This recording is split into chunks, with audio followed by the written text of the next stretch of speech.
தெய்வத்தின் குரல் முதல் பாகம். தேவதா மூர்த்திகள், அவதார புருஷர்கள். இயற்கை ஏமாற்றுகிறது, அம்பாள் ஏமாற்றுகிறாள். மனிதனுக்கு பலவிதமான இச்சைகள், பாசங்கள், ஆசைகள். தன் இச்சையை பூர்த்தி செய்து கொள்கிறான், அதில் பூரித்து போகிறான். ஆனால் இது சாஸ்வதமான பூரிப்பா என்றால் இல்லவே இல்லை. இன்னொரு இச்சை அப்புறம் இன்னொன்று என்று பிரவாகமாக வந்து கொண்டே இருக்கிறது. இருந்தாலும் இந்த ஓயாத அலைச்சலுக்கு நடுவில் அவ்வப்போது இப்படி ஒரு பூரிப்பும் பெறுகிறான். இது ஒரு விதத்தில் அம்பாள் செய்கிற கிருபை, இன்னொரு விதத்தில் அவளே செய்கிற ஏமாற்று வித்தை.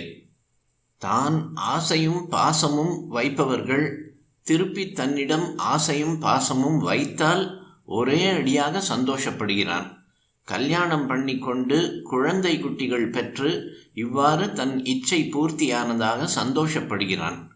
குழந்தையை இவன் ஆசையோடு தூக்கி கொஞ்சும் போது அது கழுக் என்று சிரித்தால், அடடா, என்னிடம் குழந்தை எத்தனை ஆசையாக இருக்கிறது என்று ஒரே ஆனந்தம் அடைகிறான்.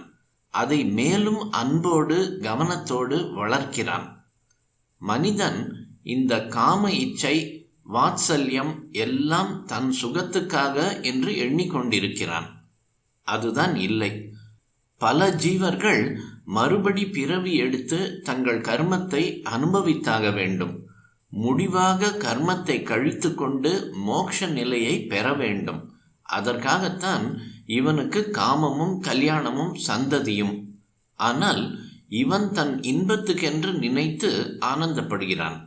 இப்படியாக மனுஷனை இயற்கை ஏமாற்றுகிறது. இயற்கை என்றால் என்ன? அம்பாள் ஏமாற்றுகிறாள். இப்படி மனுஷனை பல விதத்தில் ஏமாற்றியாகிறது. பலவித வியஞ்சனங்களை ருசித்து சாப்பிட்டுவிட்டு இவன் சந்தோஷப்படுகிறானே, உணவு இவனது நாவின் சந்தோஷத்துக்காகவா ஏற்பட்டது? இல்லை. இவன் தன் கர்மாவை அனுபவிப்பதற்கு உடம்பை வளர்த்து கொள்ள வேண்டும். உடம்பு வளர்வதற்கு ஆகாரம் வேண்டும். ஒரே ருசியில் ஆகாரம் இருந்தால் சாப்பிட அலுத்து போகும். அதனால் இயற்கை அம்பாள் பலவித ருசிகளை காட்டி இவனை சாப்பிட வைத்து இவனை ருசியாக சாப்பிட்டோம் என்று சந்தோஷப்படவும் செய்து இவன் கர்மாவை அனுபவிக்க வசதியாக உடம்பை வளர்க்கிறாள். தன் குழந்தையிடம் உள்ள அபிமானம் பக்கத்து வீட்டு குழந்தையிடம் இவனுக்கு இல்லை. எனது எனது என்று இந்த குழந்தையிடமே அலாதி வாஞ்சை காட்டி பூரித்து போகிறான்.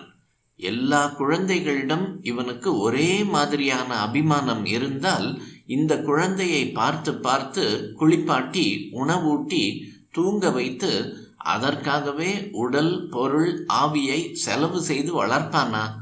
அந்த குழந்தை வளர வேண்டும் என்பதற்காகவே அதனிடத்தில் இவனுக்கு விசேஷ அபிமானம் உண்டாக செய்திருக்கிறாள் அம்பாள். ஒரு சரீரம் பிறந்து வளருவதற்காக இவனிடம் கர்மத்தை வைத்து பிறகு வாத்சல்யத்தை தந்திருக்கிறாள் அம்பாள்.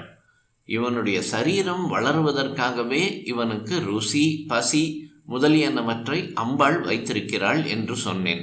சரி, இப்படி இவன் வாழ்வதாலோ இவனால் இன்னொரு ஜீவன் பிறந்து வளர்வதாலோ என்ன பிரயோஜனம்?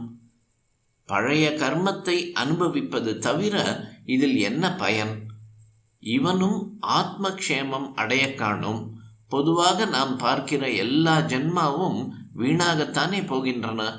ஒவ்வொரு ஜென்மாவும் காம, குரோத, லோப, மோக, மத, மாத்சரியங்களை அதிகப்படுத்தி பாபத்தை பெருக்கிக் கொள்வதாகத்தானே ஆகிறது. கர்மத்தை கழித்து கொண்டு மோட்சத்துக்கும் போகிறவர்களாக கோடியில் ஒருத்தர் கூட தோன்ற காணோமே என்று சந்தேகம் வரலாம். இப்படி சந்தேகப்பட வேண்டாம். ஒரு மாமரத்தில் நிறைய பழங்கள் உண்டாகின்றன. பழம் உண்டாவதன் பயன் அதன் கொட்டையிலிருந்து மீண்டும் ஒரு மரம் தோன்றுவதற்குத்தான். ஆனால் ஒவ்வொரு மாமரத்திலும் உண்டாகிற அத்தனை பழங்களில் உள்ள வித்துக்களும் மரமானால் உலகிலே வேறெதற்குமே இடம் இராதே. ஒரு மரத்தில் உள்ள நூற்றுக்கணக்கான பழங்களில் ஒரே ஒரு வித்து மரமானால் நாம் திருப்திப்படவில்லையா? பாக்கியெல்லாம் வியர்த்தமாயிற்றே என்றா வருத்தப்படுகிறோம்? அப்படித்தான் லட்சக்கணக்கில் கோடிக்கணக்கில் நாம் இத்தனை பேரும் ஆத்மக்ஷேமம் பெறாமல் வீணாக போனாலும் பரவாயில்லை. நம்மில் யாராவது ஒரு ஆத்மா பூரணத்துவம் பெற்றுவிட்டால் போதும். சிருஷ்டியின் பயன் அதுவே.